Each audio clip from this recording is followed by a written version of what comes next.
Today I have a very special guest, someone I've looked up to for a long time. He's directed amazing dramatic projects, including, but not limited to, Guest of Honor, Snowbirds, and the heartbreaking and inspiring documentary My Brother Jordan. I'd like to welcome Justin Robinson. Appreciate the kind words, man. So, first question. Over the past 10 years, your career has grown from acting in shorts for a couple local high schoolers who are uploading them to their YouTube channel, So Crispy Media. And now you're directing, acting, and doing stunt work in a variety of projects and working full-time at Film Riot. Walk us through what that journey has been like versus the path you thought your career would take back in those early days. That's a good question. I know pretty much every filmmaker, you could probably look at their career if you put it on a corkboard like a detective and you had the red string and it would tie back to So Crispy Guys, which, as a little side story, I had made my freshman year of college a World War II film. It was 26 minutes long. I spent $1,500. There's a few cool moments, but it's terrible. But it actually got a lot of views on YouTube, not because it was good. And it was uploaded to YouTube in the era where it couldn't be over 15 minutes, so it's actually uploaded in 2 parts, which is a terrible idea because if people don't like the first half, they're not going to watch the second half. And there was a big view discrepancy in the film. But so I had made that, and second semester of my freshman year, and Sam Wickert, the guy at So Crispy, who kind of like directs all their stuff and does most of the visual effects, somehow found me on Facebook and said, "Hey man, you live in Greenville, South Carolina," and he lived like 20 minutes from there, and just somehow had seen it and said, "Hey, I'm in high school and I do these films," and I kind of saw a little bit of myself in him where I didn't grow up around a lot of people who wanted to do film, and I could see that he wanted to in his own way, doing short little like 2-minute action, Freddie Wong style, golden era YouTube. Hey, shoot each other, everybody's a mercenary, fun little videos. And so I ended up wrangling a bunch of my college friends, and we showed up at an abandoned, closed down grocery store. And Sam was probably, this is like before he had a driver's license, and his friend Eric, and they're kind of the So Crispy Media duo. And his mother dropped them off with a Little Caesars pizza. And I brought like 6 or 7 guys and a bunch of airsoft guns and ski masks and said, "Hey, yeah, just kill us off however you want and do your." So you guys had craft services there. Yeah, that was elite craft services. Was like 1 or 2 pizzas, and that grew from there to where somehow at Sam's high school, there just wasn't a lot of kids, I guess, involved in film or weren't willing to come and so it takes special weird people to want to sit around and wait for a film to be made. So yeah, we just connected through there. So through the years, my job for him was kind of like, hey, you can kill me off however you need, but also I can wrangle up 10, 15, 20 dudes who'd love to get killed off for you. And so all of Sam's videos were just these fun little things. And him and Eric have gone on to continue to make really awesome stuff. And I've been seeing their stuff with the LED tracking background recently. Yeah, man. man. Been working with that. Just inspiring dudes, and the last thing I did with them, they did Chalk Warfare 4, which was kind of getting the old crew back together. So yeah, that was a cool little nugget, because where I lived in South Carolina, there was no film community, and so it was just this one kid with a Facebook message. So you never know who will see your really terrible short film, and then good things will come from it. But I never knew he had reached out to you, though. I never knew how you two ended up getting in contact. And he's just one of those people that's whatever you need, man, just happy to help. That's kind of the beauty of filmmaking. If you connect with the right people and you see that zest, that desire, and like he was a little younger than me, and I kind of wanted to like safeguard him from people because I knew how talented he was, and people wanted to take advantage of him. And instead, it was like, I know a bunch of guys who would love to be in your videos and just do whatever you want, and it was really fun. Those were really good memories with those guys. But yeah, so 10 years ago, I was just in college. I had no concept for filmmaking or what a set was like, or kind of the path of what a director would be.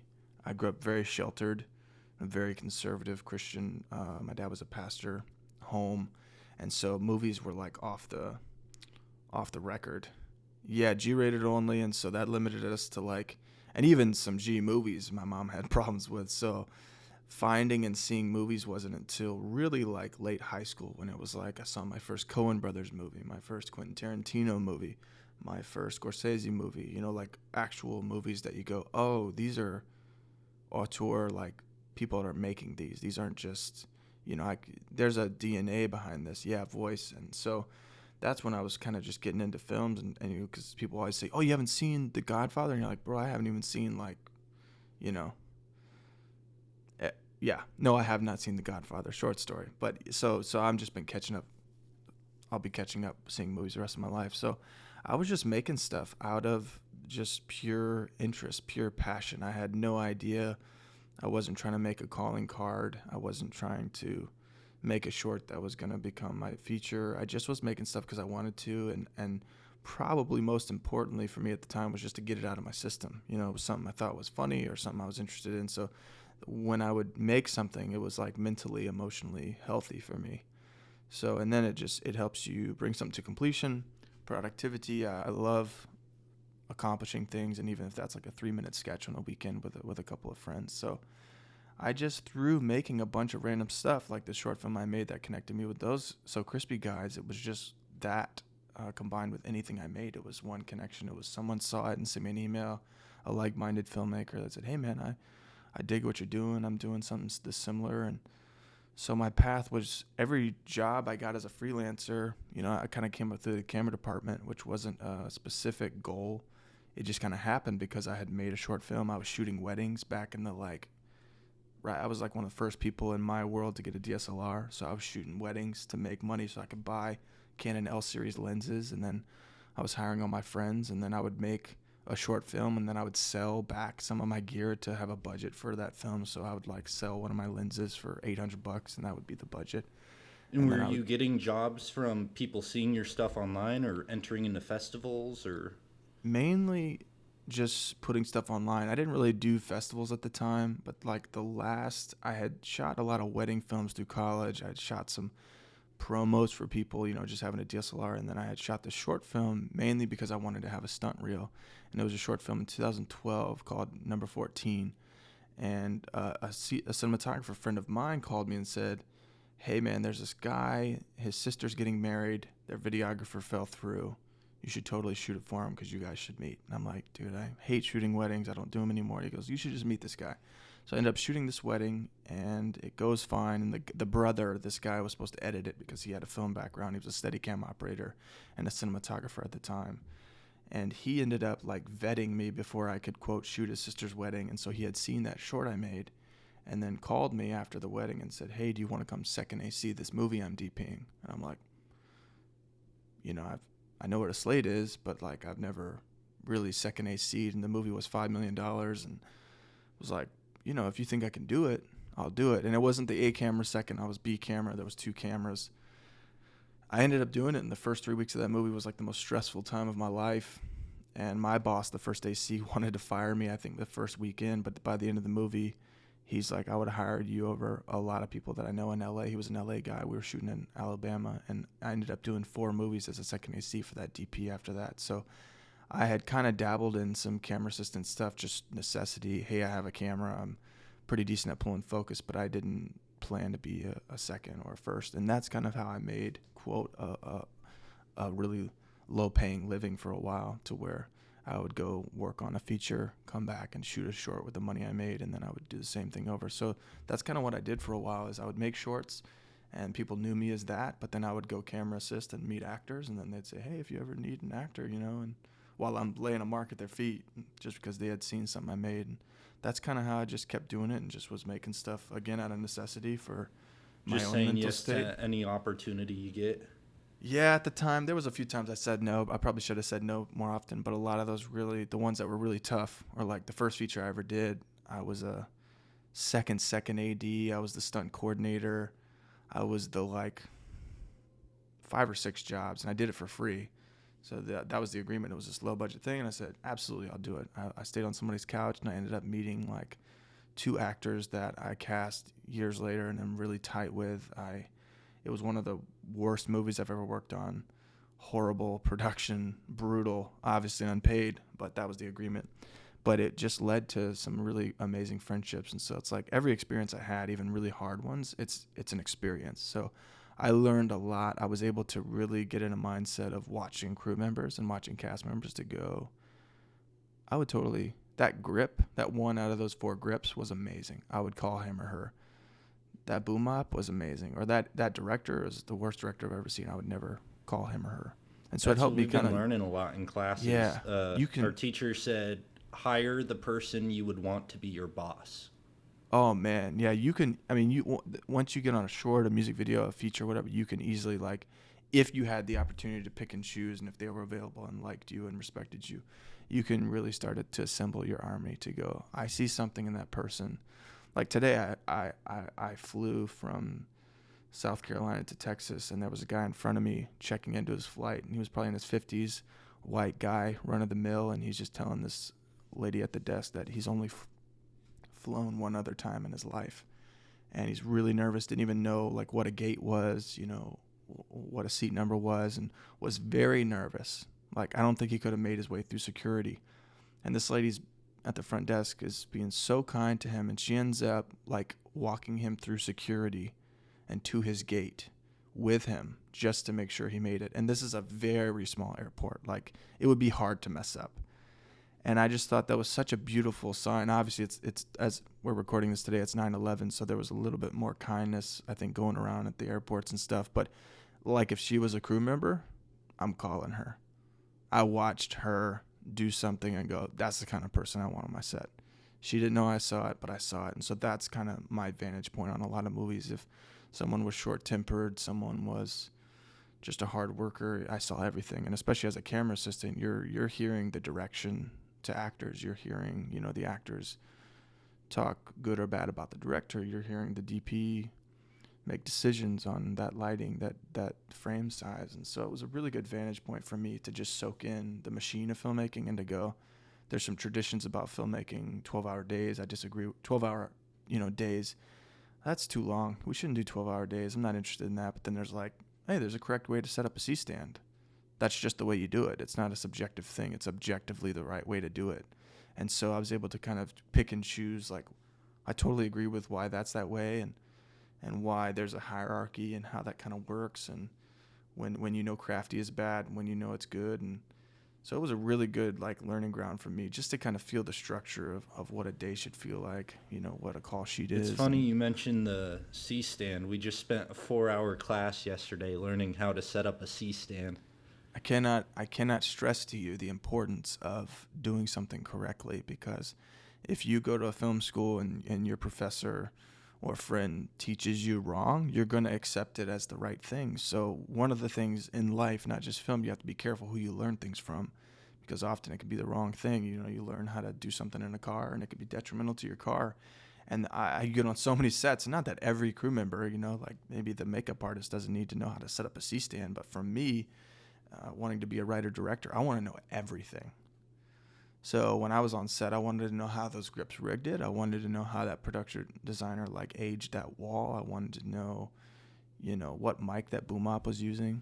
I wanted to know everything. And a lot of those crew members were like, Renaissance man mentality. Yeah, they just, you don't need to know this if you're going to be a director. Like, no, I want to, because I want to know what you're going through. So I had dabbled in a lot of different departments so that I could get a sense of respect and then know that chain of command, know what an ETA is when I go to a makeup artist and say, hey, here's this actor. Do you have an ETA for what you would need to do the makeup and hair, so that I can have an accurate time to give to the first AD, and like all the little logistical things that make sense and questions you need to ask, and clarity and honesty, and because time management is so huge. So yeah, setting up a C-stand is really correctly, because most people who should have known by now are too scared to ask, and then they've been setting up something wrong.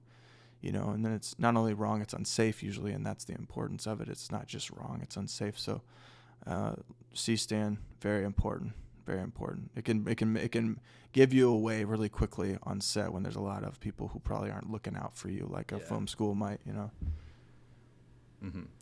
So you get these jobs working on film sets because of that wedding you shot. How do you end up working at Film Riot now? Because you've worked there twice. This is your second time working there?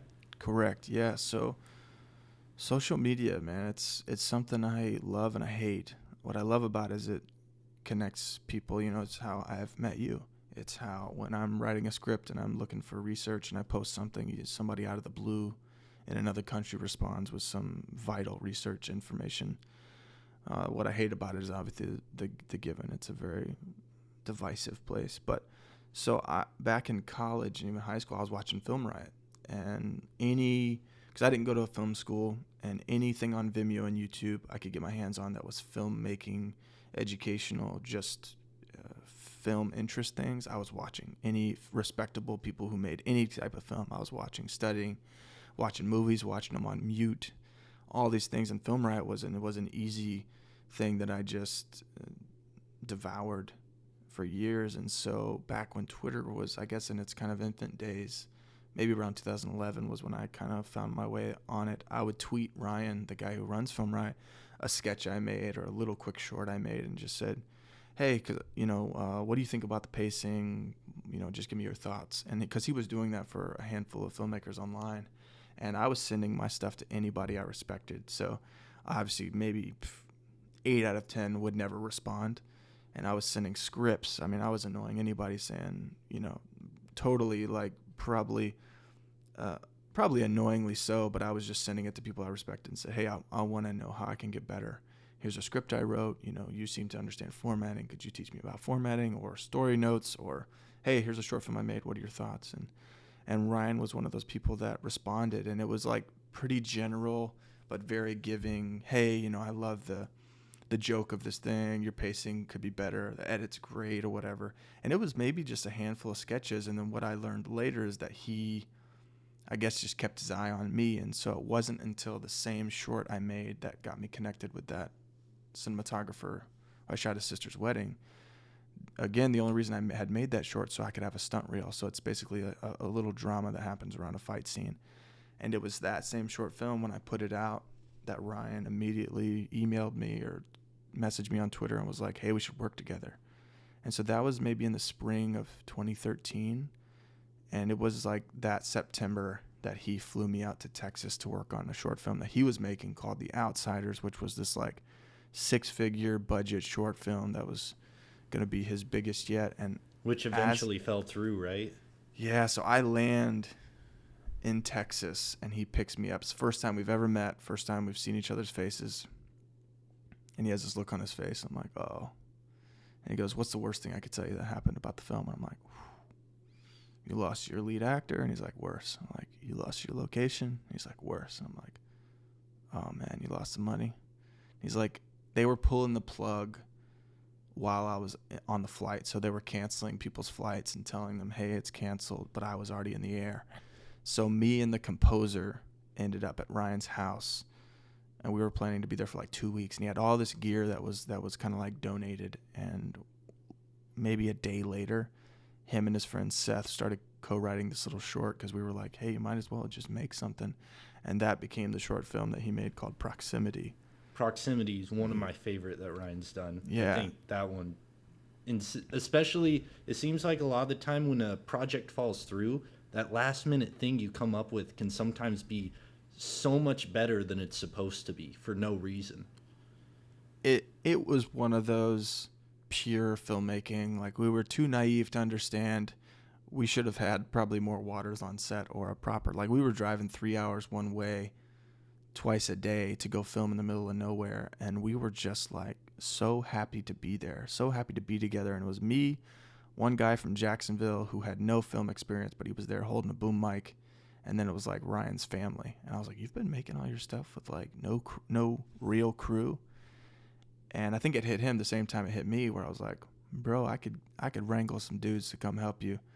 And so we were just out in the middle of nowhere, just for the love of the game, making this film. I mean, it was we were very naive, but it was like the beautiful type of naive filmmaking love, to where we just made something we were so happy to do. And it was like such a brutal film, super hot, Texas, nasty. It was not a proper set, but it was just one of those great, like, we were talking about it recently, just how insane it kind of was, the fact that we did that. But that was kind of the start of our friendship, because I'm the type of person, like with him or with those So Crispy guys, whoever I meet, if I really believe in you, I'll do anything. So in that instance, I was kind of like his first AD.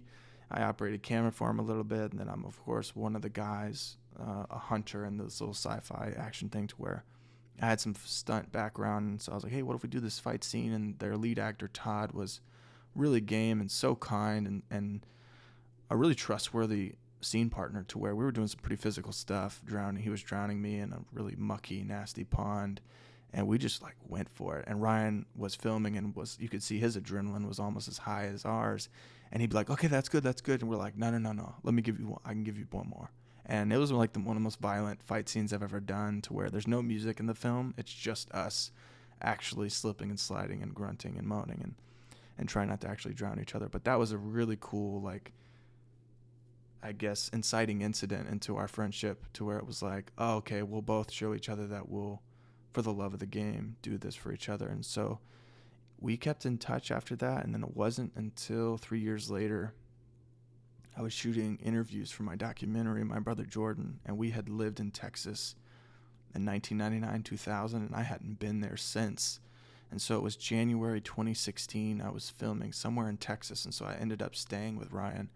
And I was in that realm of, I'm freelance, and I second AC on random small indie movies, a lot of faith-based Christian movies. And he was like, well, what's next? I was like, I know this isn't forever, being a camera assistant, but I don't know what's next. And then he said, why don't you come work for me? And then like a couple months later, he messaged me and said he just made up a position. And May of that year, 2016, I moved to Texas and worked there for almost 2 years on the first go around. Then moved on to do freelance for a little bit, but you were saying even pre-COVID that it wasn't getting all the financial coverings that you needed, right? Yeah, so I had moved back. I got married a couple months later. We moved to Charlotte, North Carolina, and it was kind of a place to start a relational life. We had a lot of close friends there and some like decent enough film industry where you could get some work. And so that's kind of, it fulfilled what I think we needed it to do. But yeah, I wasn't like pursuing being a camera assistant, so there's not like a ton of work. I wasn't going to go union, so I kept making stuff.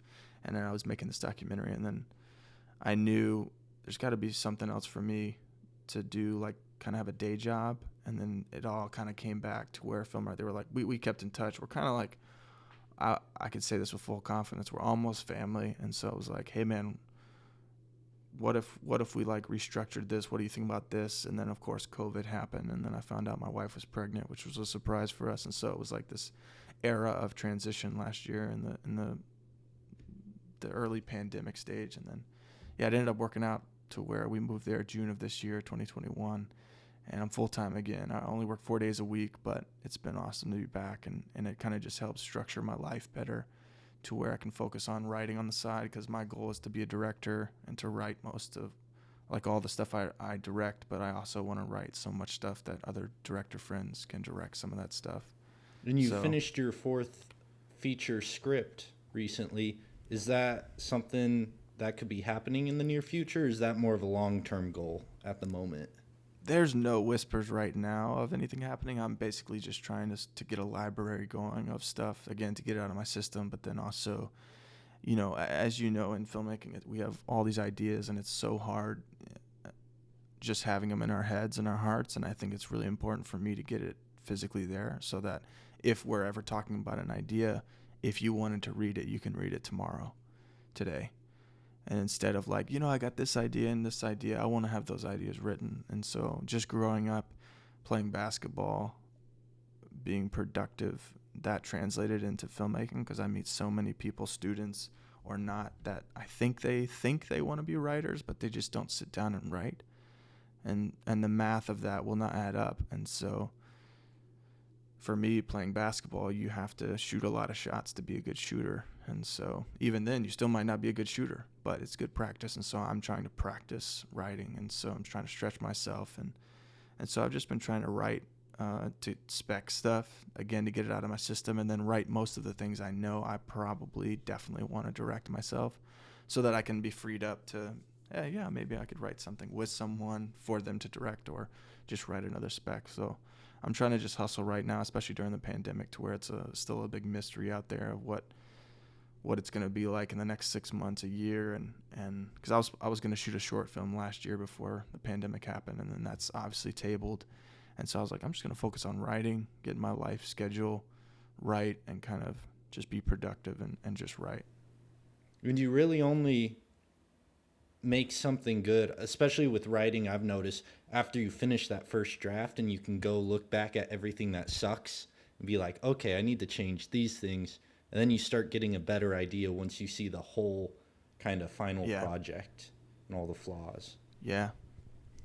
And then I wanted to ask, because you had worked with So Crispy Media and then you got hired by Film Riot, So Crispy Media's first video is an implementation of a broken arm effect that Film Riot had done, like a tutorial. So I was wondering if they had any like big major reaction to hearing you got hired at Film Riot. They knew Film Riot, and I'm always whoever I believe in, like, hey, you should know this person, and this person should know this person. Like, this composer friend of mine who just cold emailed me a few years ago, his name is Kyle McHouston. He's out of Knoxville. And he's a filmmaker as well, but his kind of main job as being a composer, and he had sent me some demos, and he's just the best composer I know. And so everyone I meet who makes short films, hey, you got to get Kyle McHouston. So if you ever do a short film, you got to call Kyle McHouston. He's the best composer I know. Yeah, he's the best. And he's a great guy too. So, but yeah, so Crispy were people that I was, hey, Ryan, you should definitely check these guys. They did a little like chalk warfare thing where, you know, who's making a chalk warfare? Like, what even is that? And they're making this fun. And we're kind of trailblazing, like just doing some visual effects, and especially in an area where that wasn't prominent. So, but yeah, they were definitely stoked for me. I still keep in touch with those guys. So, but they're like the visual effects, you know, OGs back in the day. Mm-hmm. Yeah, I remember it's because I feel like a lot of people think of the 80s as Spielberg, Lucas, all those directors who kind of built up Hollywood. And then for me, I was born in 2000. So like what got me into film and filmmaking and visual effects was YouTube. And so I see Film Riot, what you were doing, Freddie W, Corridor Digital, So Crispy Media. That's like my kind of like, oh, these are the guys who built up that genre of filmmaking, the like 3 to 5 minute action scenes that you could just post online and get millions of views from. All super talented YouTube channels. That's a golden era. I was the same way. I was watching all that stuff. I think highly of all those guys. I don't know if Freddie W is doing as much filmmaking anymore. He might. But I think the Corridor guys are still killing it. He wanted to do, just from like interviews I've read and stuff, he wanted to lean more into sketch comedy. And then Brandon Latch wanted to do more of the cinematic stuff. And I think he does VR gaming exclusively now. He's not making any short films. And then Freddie W is doing Hulu series, I think. Working with Hulu a lot. He's done a couple shows for them. Yeah, that was a golden era, man. That was back in the day. Yeah, the good old days. And then I'll finish this off with one last question to help out all the film students watching this. When you get jobs and you're looking for people to work with and stuff, investors to pitch into your projects, what are like the number one red flags or just anything that you see and you're like, this is not a person I want to work with. This is a company that may take advantage of me, or a person who may try to ruin my project. What are the red flags you look out for? I mean, hopefully you have a decent gut. You need a really good gut in this industry, in life, but in this industry there's a lot of people that want to take from you. And so if they see something in you and go, hey, I can make money off of that. You know, I was spending my time making short films, and no one's made money on that really, so I didn't really have that problem. But I've had a few phone calls of people who sound a little sleazy, and you know, it's just usually your gut of like, yeah, just for me, I want to make stuff for the love of the game. So it's a different mindset to where I know it's a business, and I know people need to make money to live, and that's why I have a full-time job. But first and foremost, I'm making something that I think it's important, not just because I think it's marketable. A lot of people will say, you know, you got to think about the audience and what their experience is going to be like. And I understand that, but I also could care less because they're going to care less. So I should care more about the story I'm making and the experience of what I'm making rather than trying to write something I think an audience might want right now in 2021. So hopefully you can spot it with a little bit of your conscious and a good sense of people. I know a lot of people that if you're confident in your abilities or confident in your storytelling, even if you know you're green or you know that you have a long way to go, I think don't ever feel like you can't make stuff yourself. So when the first person comes around that says, hey, I'll help you make stuff, and you feel a red flag about that person, just know that you can probably make it without them and make it a lot better. So I guess and maybe don't take the first offer, if you will, like in a job interview. And two, I mean, it's very simple, but you got to keep making stuff. So whatever that might be, if that's a 15-second Instagram sketch, if that's a YouTube video like Freddie Wong or whatever, you got to make a lot of stuff, because even if it's, you didn't nail it or land the plane that well, it's going to lead to something. It's going to lead to one relationship, one other crew member, one other great email that you share with someone that's like-minded that you may work with down the line. I think everything I've made, even if stuff that people might be like, oh, that's not very good, it's done something that they would not know it's done. It's not made me money or anything like that. But another thing, let's see. There's no one else like you. I know there's a lot of people who want to be Wes Anderson or Scorsese or whoever, and that's fine. But like, there's not another you, and I know there's an overwhelming feeling that every script has been written, but not every script has been written from your experience. And so don't be afraid to be you, whether you're a young white dude or a young black girl. I mean, everybody's so different, and that's what we need, is people to write from their specific vantage point, because it'll be refreshing for me to hear your story. Just like if me and you were sitting on a flight and I had never met you and you just start telling me, like, it's just like a movie. I'll appreciate your story because I haven't lived it. And so I think from a filmmaking writing standpoint, it's a really refreshing experience when people write from who they are. Yeah, I don't know if that answers, but there's a lot. I mean, no, it does. You are very well spoken. You're very, like, it almost sounds rehearsed, everything you're saying, just because you don't stutter at all. You don't have to go back over what you're saying. You seem to say everything with meaning and get your point across. I appreciate it, man. One thing I try to do is never say because I think that's a waste of time. But yeah, also when I write, I try not to make my first drafts a first draft in the sense of, 100 grammatical errors, or I think that I try to outline really well. So by the time I'm writing the first draft, I'm not wasting someone's time by reading it and giving feedback on things that don't need to be given feedback on. So it's like, maybe feels like a third or fourth draft where it's like, you should be able to see the movie now. It might not work, but you should be able to see the movie. So I try to do the same thing verbally, because I think in life, I want to be a good communicator. And then too, in film, I want to be a clear communicator. But, I mean, times are changing too. Like going back to So Crispy, I mean, those guys were shooting on a little T2i with a little homemade shoulder mount that they probably learned from Film Riot. And I had a DSLR. I mean, times are different. It's a lot more saturated now with this camera, that camera. It's probably hard to keep up with. But even iPhones, yeah, are iPhones, getting to crazy insane quality. I mean, that's a whole new. I mean, I started on VHS, so it's like, it's just a whole new world that I don't know quite what an experience of being born in 2000 and kind of in this era of filmmaking. But I would be excited for you, man, and for people your age who have a hunger to do film. I would just be excited. I would be so hungry, so thirsty to tell good stories and just to make stuff, because it's such a beautiful, mysterious, enamoring thing to be able to tell stories and people to watch it and for people to feel the things that you said. I think it's just such an important thing. So anybody in your class, man, I would just be stoked to be, number one, alive, but to be like, I got stories in me and I got to get them out. And this is probably the best vehicle to get them out is to put them on the screen or just into a script. So I would just be excited, man. Just be excited. I took a 5-day road trip because I lived in Reno, Nevada, right next to California. Drove 5 days to start on campus for film school. I was supposed to start last September. Had to delay my enrollment because of COVID. Finally, I'm getting to be around all the like-minded people who hopefully are as hungry and passionate as I want to be. That's awesome, man. Yeah. That's awesome. Well, thank you very much for setting aside time to talk and share your wisdom.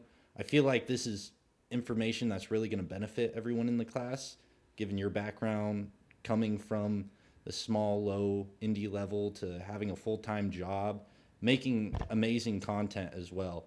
Just thank you very much for taking the time to do this. Absolutely, man. Thanks for asking.